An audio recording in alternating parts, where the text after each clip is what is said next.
So everyone has calmed down. Turbo truck's gone.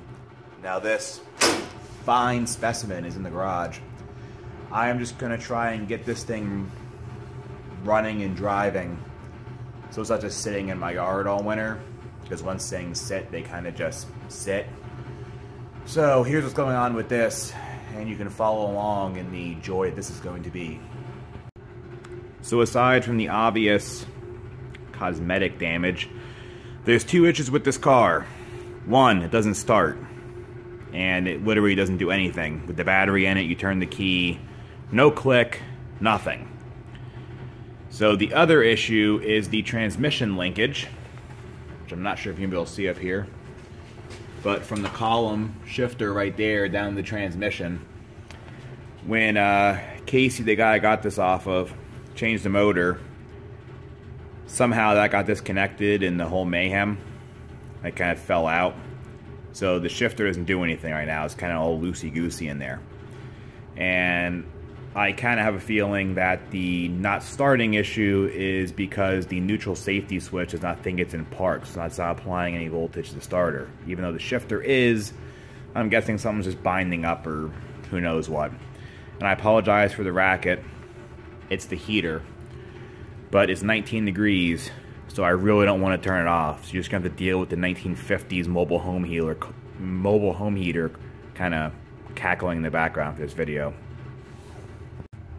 So here's the things that fell apart.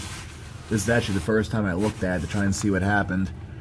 But this is the general, well, what's intended to be the shifter linkage. And now I get to figure out what's missing or what happened here. Not really sure yet.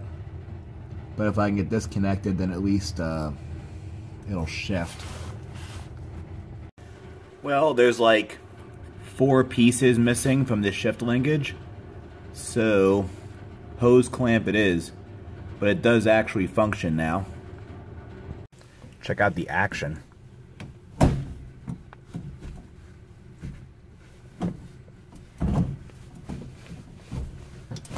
It's smooth as silk, as you can see. Well, we'll see if it starts now. I doubt it'll be that easy, but it'll be nice if that's all it was.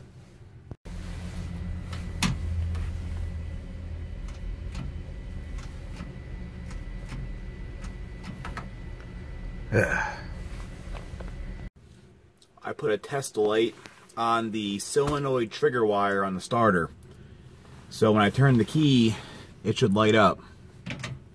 Key turn? No. So there's no power going from the ignition switch out to the starter to actually activate it. Here is another starter, just because I have it laying around. And here's your normal Chevy starter setup here. This big lug is your battery cable to your battery. This wire is your solenoid trigger wire, and then this wire is your ignition wire. So when you turn the ignition switch, 12 volts goes to this. And when you apply 12 volts to this, it bridges the connection here from here to here in the solenoid and actually engages the starter. The purpose of this terminal is when this is cranking, or when you get power to this terminal making the starter crank, this puts 12 volts directly to the points ignition, where normally they have a ballast resistor in it where they get like half the voltage, like 6 to 8 volts, and this gives you increased spark during starting. But points can't take 12 volts all the time, they'll burn up. So this just gives it to you, for a second or two when you start, so the car starts easier. But when I check with the test light, I'm not getting any power to this. So either, I don't know, wiring frequent, or the neutral safety switch still isn't working, or maybe there's a fuse. We'll see. Just for fun, let's just make sure the starter actually works. I'll just arc it from that terminal to the battery lug here. Yeah, starter works. So as long as I get power to that terminal, this issue should be fixed. Here we are in the bowels of the Impala, under the dash. It's actually like not bad. Normally cars are much more ruined than this. Look at the little fuse box. Anyway, this contraption right here is a neutral safety switch. So on older Chevys, it's mounted on the column, at least all the ones I've ever seen. And when you shift the shifter, it actually slides a contact in there. And that's how it knows if it's in park or reverse or neutral, whatever. And this is also where you pick up your reverse lights. That's where this other connector is here, this green and gray one. This purple one is your solenoid trigger wire. So this goes right down the starter. So when you turn your ignition switch, it goes to this first to make sure it's in park or neutral before it allows the current to go through. So what I did was, you put that in there. It's gonna be real tricky to do with one hand, I apologize, but look at that, lights up. So it gets voltage. So if I put a nice little wire in here, once again, sucks with one hand.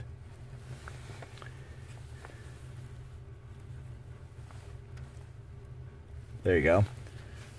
Now I'm bridging that with quality. Watch this. So either the neutral safety switch is bad, or somehow from the trans dropping or the shifter moving excessively, something like popped out. But I'll deal with that later, because right now the car can start. I'll just rig that up a little more professionally and we'll move on. So there's actually a third problem that I forgot to mention. We had this car running at Casey's house right before I bought it. And when I unloaded off the trailer here, because it had that transmission issue, we towed it. It was running like, timing was way off, even though we timed it at Casey's house. So I went to go turn the distributor, and it just kind of did that. Turns out one of us didn't actually have this distributor tabbed in.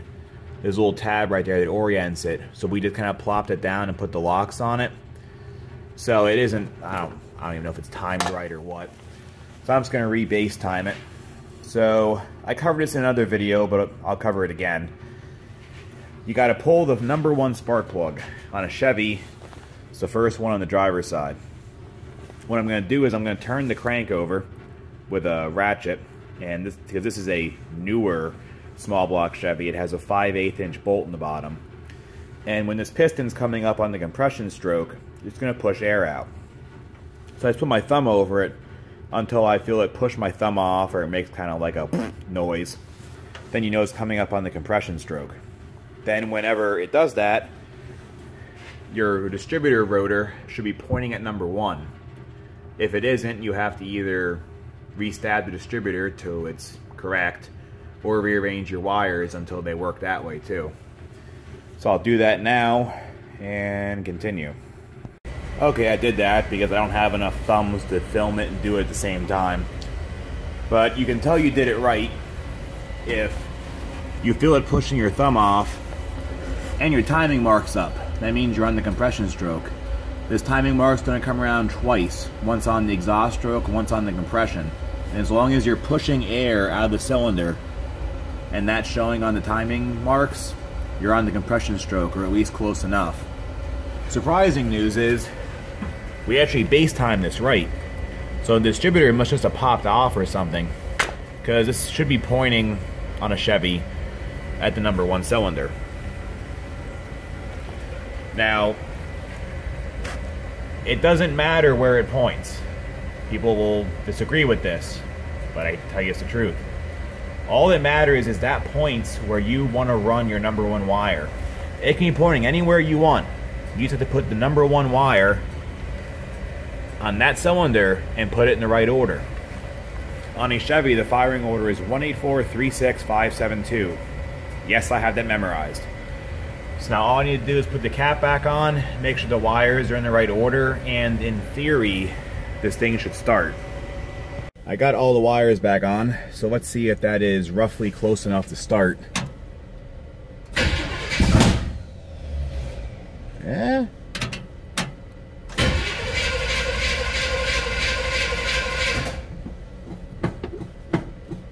I don't know if there's any fuel in the carburetor yet.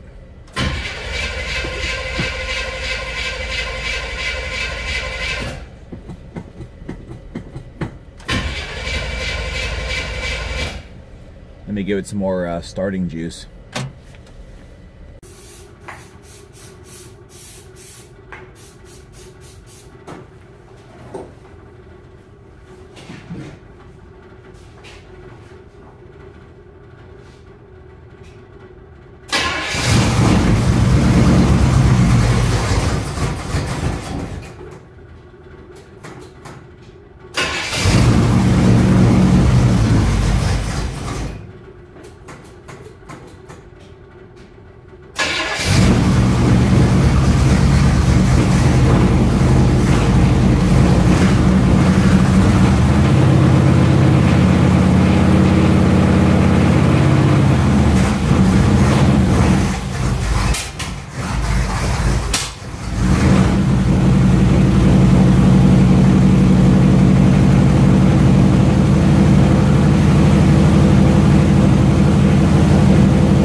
Fiddled with the timing by ear and the mixture screws and idle and such.